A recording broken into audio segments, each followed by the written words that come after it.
اعوذ باللہ من الشیطان الرجیم بسم اللہ الرحمن الرحیم اللہم صلی علی سیدنا محمد وآلہ واصحابہ وبارک وسلم۔ السلام علیکم ورحمۃ اللہ وبرکاتہ۔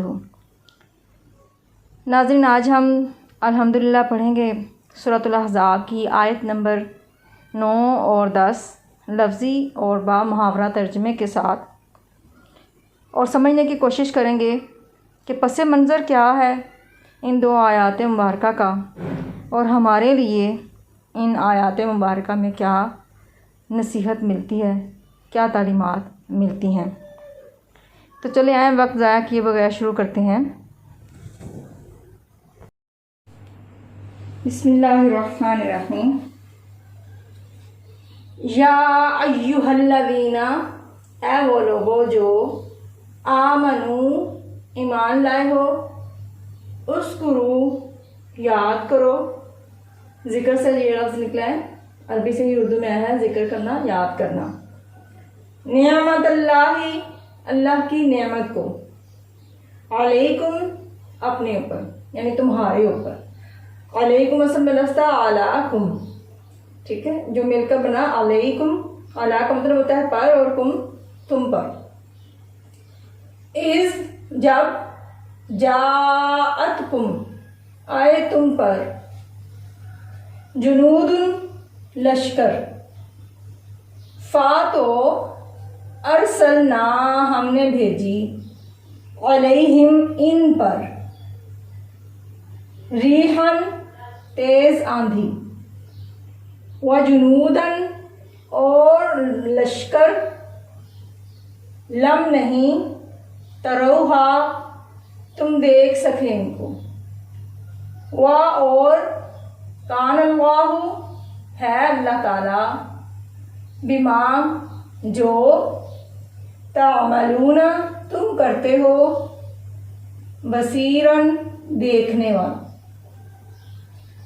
اذ، جب، جاؤ، آئے، کم، تم پر، من، سے، فوقکم، تمہارے اوپر سے، اور، من، سے، اسفلا، نیچے سے، منکم، تمہارے، اور، اذ، جب، زاغتی، پھر گئی، ابصارو، نگاہیں، ان خوف کے مارے جب نگاہیں پھر گئی، بلغتی، اور پہنچ گئے، قلوب، دل، قلب کی جمع ہے قلوب، اردو میں بھی اسی طرح استعمال ہوتا ہے، حناجرہ، گلوں تک، اور، تظنون، تم گمان کرنے لگے، باللہ، اللہ پر، ظنونا، طرح طرح کے گمان۔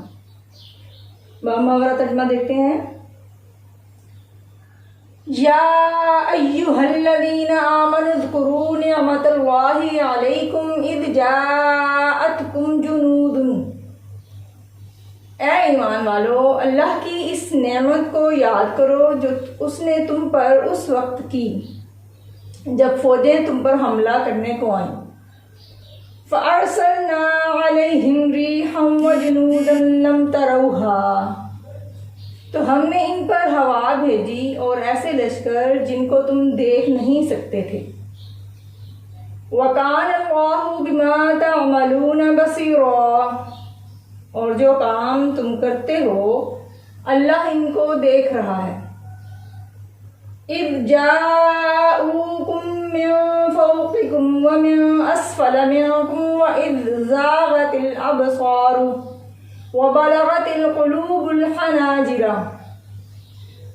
اور جب وہ تمہارے اوپر اور نیچے کی طرف سے تم پر چڑھ آئے، اوپر کا لفظ یہاں پر مس ہے، تمہارے اوپر اور نیچے کی طرف سے تم پر چڑھ آئے، اور جب آنکھیں پھر گئیں اور دل مارے دہشت کے گلوں تک پہنچ گئے۔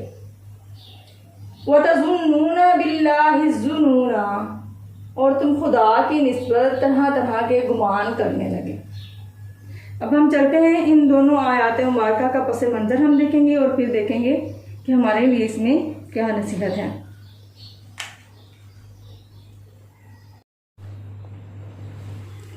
پس منظر یہ تھا کہ غزوہ احزاب کا ذکر ہو رہا ہے، جس کا دوسرا نام ہے غزوہ خندق۔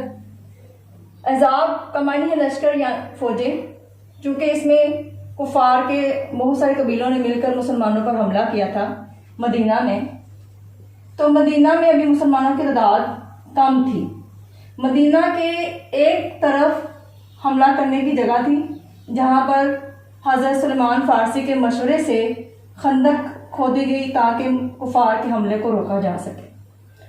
مدینہ کے باقی اطراف میں یا تو پہاڑ تھے یا پھر جنگلات تھے، باغات اور جنگلات تھے، اور مدینہ کے ایک سائڈ پر بنو قریظہ کا قبیلہ ہوا تھا جو کہ یہودیوں کا قبیلہ تھا، اور ان کا مسلمانوں کے ساتھ معاہدہ تھا کہ اگر کوئی قبیلہ مسلمانوں پر حملہ آور ہوتا ہے تو یہ لوگ ان کا ساتھ نہیں دیں گے، لیکن انہوں نے اس غزوے میں اپنے اس معاہدے کو توڑ دیا اور یہاں سے بھی مسلمانوں پر حملہ آور ہونے کی کوشش کی، یعنی کہ کمر بستہ ہوئے کفار کے ساتھ ہی۔ تو ایسی صورتحال میں جب کفار حملہ کرنے کے لیے آئے اور آگے اپنے خندق کو دیکھا تو وہیں پر ٹھہر گئے اور انتظار کرنے لگے کہ مسلمان کب تک مدینہ کے اندر ہی رہیں گے۔ تو حالت یہ ہوگی کہ محاصرہ 1 مہینے کی طوالت اختیار کر گیا اور مسلمانوں کے لیے کھانے پینے کی اشیاء بھی کم پڑنے لگی اور بات فاقوں تک آ گئی۔ ادھر مسلمانوں کا لشکر صرف 3000 پر مبنی تھا، جبکہ کفار کا جو لشکر تھا وہ 10,000 پر مشتمل تھا۔ تو اتنے بڑے لشکر کو مقابلہ کرنا مسلمانوں کے لیے بہت زیادہ مشکل نظر آ رہا تھا۔ ایسی صورتحال میں ہی اللہ رب العزت نے فرمایا ہے کہ جب خوف کے مارے تمہاری آنکھیں پھر گئیں اور دل گنوں تک آ گئے تو اس وقت اللہ تعالیٰ نے کیسے مدد کی؟ تیز آندھی سے اور فرشتوں سے۔ تیز آندھی اور فرشتے جو مسلمانوں کو نظر نہیں آتے تھے، ٹھیک ہے، تیز آندھی کی وجہ سے کفار کے خیمے جو تھے وہ اڑ گئے اور فرشتوں نے ان کی رسیاں کھول دیں اور ان کے جانور بدر کر بھاگنے لگے۔ تو اس طریقے سے مسلمانوں کی اللہ تعالیٰ نے مدد کی۔ اس میں اب ہمیں کیا سبق ملتا ہے؟ اللہ تعالیٰ نے اس غزوے کو دوبارہ قرآن پاک میں کیوں بیان کیا؟ قرآن پاک تو تا قیامت مسلمانوں کے لیے اور دیگر لوگوں کے لیے ہدایت ہے، تو ہمیں اس میں یہ سبق ملتا ہے کہ اگر پھر بھی دوبارہ اگر ایسی کوئی صورتحال پیش آ جائے تو اللہ رب العزت پر ہی یقین اور بھروسہ رکھنا چاہیے، اور ہر طرح کے مقابلے کے لیے دین اسلام کے خلاف اگر کوئی ہوتا ہے تو اس کے لیے ہمیں کمر بستہ رہنا چاہیے۔ اب وہ مقابلہ صرف فوجوں کی صورت ہی نہیں ہو سکتا، شیطان کی صورت بھی ہو سکتا ہے، شیطان سے بھی مقابلہ ہمارا ہو سکتا ہے، یا پھر اپنے نفس سے بھی ہو سکتا ہے، یا پھر ایسے گناہوں سے بھی ہو سکتا ہے جس سے بچ کر ہم اللہ رب العزت پر بھروسہ رکھتے ہوئے اللہ کی ساتھ ہم کامیابی حاصل کر سکتے ہیں، دنیا اور آخرت میں ہم کامیاب ہو سکتے ہیں۔ اللہ رب العزت ہمیں سمجھنے کی اور عمل کرنے کی توفیق عطا فرمائے اور ہماری غلطیوں سے درگزر فرمائے۔ وما علینا الا البلاغ المبین۔